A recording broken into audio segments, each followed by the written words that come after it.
Misy fiantraikany goavana eo amin'ny sehatra ny fandaharana ny fitokonana ataon'ny mpiasan'ny fahadiseranana.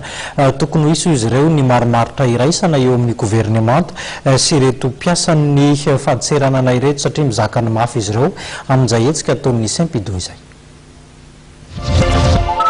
Miantso ny fandraisana andraikitry ny gouvernemanta manoloana ny fitokonana ataony avy eo amin'ny fahadiseranana ny vondrona GEM, SIM, GEFP ary FIFPAMA.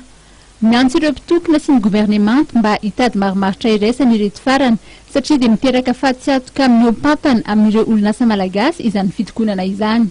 Mikatso ny ankabeazan'ny orinasa indrindra eo amin'ny lafiny fanondrona ny entana, izany hoe exportation sy maka entana koa ny amin'ny lafiny importation. Zavatra dehibe mihitsy izy eo amin'ny lafiny hoe ny firenena.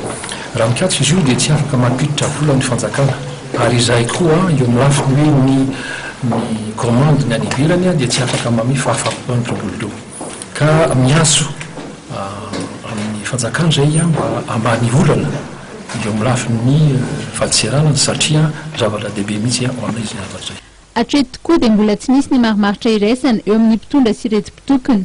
Matahotra ny isian'ny olana goavana ka mety hiteraka fandrahoana piasa eny anivon'ny orinasa ireto vondrona miantso ifanantonana eo amin'ny syndicat ny mpiasan'ny fahadiseranana sy ny gouvernemanta ireto.